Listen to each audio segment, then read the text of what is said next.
Dans la prochaine capsule, je vais aller voir avec toi la partie 3 bonbons, le numéro 2. Donc, première chose, on sait qu'il faut toujours définir un inconnu. Ici, notre inconnu a été défini par F. Donc, c'est F qui va déterminer le nombre de bonbons qu'on a par sac. Ça veut dire que je dois utiliser cette variable-là qui est une lettre minuscule. Premièrement, si je traduis ma situation, j'ai 2 sacs. Donc, j'ai 2 F plus un bonbon. Ça, c'est ma première assiette. Plus ma deuxième assiette, il y a 4 sacs, donc 4 F plus un bonbon, qui égale 2 F plus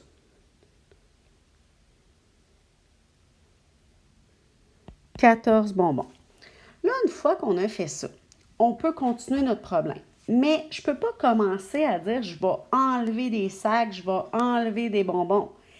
Le premier réflexe qu'il faut tuer, on ne va pas regrouper nos termes. On ne va pas commencer à enlever des choses tant qu'on n'a pas mis ensemble nos 2 assiettes.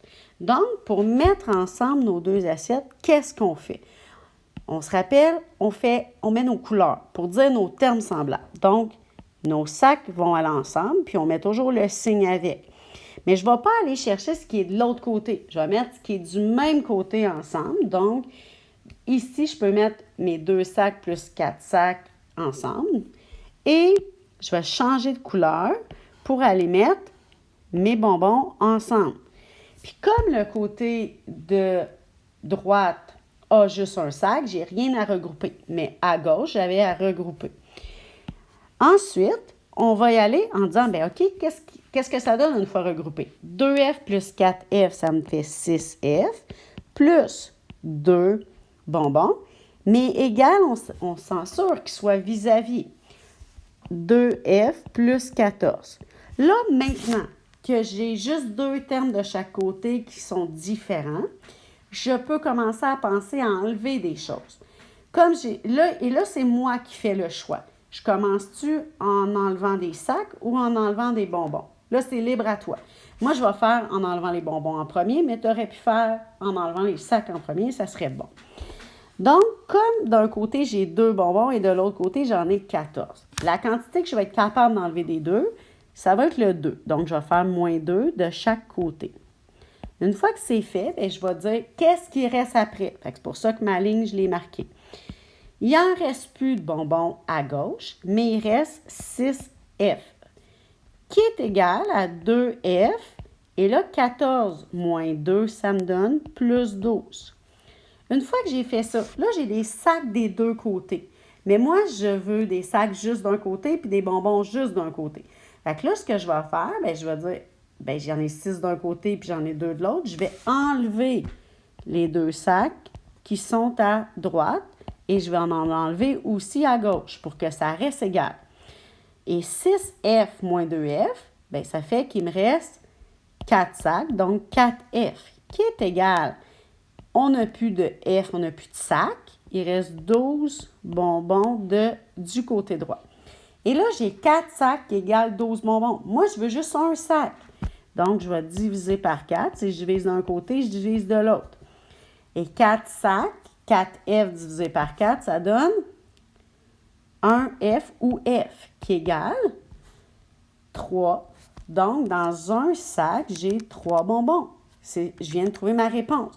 Mais avant d'être sûre et certaine, je vais aller me vérifier pour être sûre que je n'ai pas fait une erreur de calcul. Ça pourrait arriver.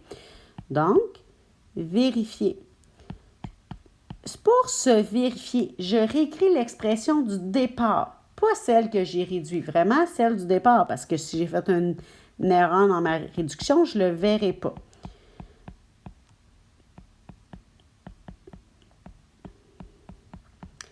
Donc, là, je dois remplacer mon F par la valeur que j'ai trouvée. Donc, un F donnait 3. Donc, je vais remplacer toutes les F dans l'équation par 3. Fait que je vais faire 2 fois 3 plus 1 plus 4 fois 3 plus 1 qui égale 2 fois 3 plus 14. Mais je ne suis pas sûre que c'est bon. Fait que ça, je vais mettre un point d'interrogation pour dire « Hey, je ne suis pas encore sûre là, que c'est bon. » Mon but, c'est que ça soit égal. Si jamais j'arrive à ce que ce n'est pas égal, il faut que je recommence. Mais là, je vais faire un calcul par ligne pour vérifier. Fait que les priorités d'opération, bien ici, ça va être les multiplications. Fait que je vais faire 2 fois 3, 6, plus 1, plus 4 fois 3, 12, plus 1, et qui est égal 2 fois 3, 6, plus 14. Mais pour le moment, là, je ne suis pas encore sûre que c'est bon. Et je vais mettre mon point d'interrogation pour dire « Hey, je ne sais pas encore, là, je vais le voir. » J'ai le droit de faire toutes les additions en même temps parce que c'est la même priorité d'opération, au niveau d'opération. Mais tu n'as pas le droit si c'est une autre opération. Donc, 6 plus 1 plus 12 plus 1, ça me donne 20. Et là, bien, 6 plus 14, ça me donne aussi 20. Tous mes égales sont vis-à-vis et je suis contente, j'arrive à la même quantité de bonbons de chaque côté. Fait que je sais que c'est bon. Fait qu'en premier, j'ai trouvé la valeur qu'il y avait dans un sac, il y a 3 bonbons. Et là, si je te demandais, bien, dans un sac, il y a 3 bonbons, mais de chaque côté de l'égalité, il y a combien de bonbons? Bien, il y en a 20, parce que notre vérification nous a permis de voir qu'au total, d'un côté, on avait 20 bonbons.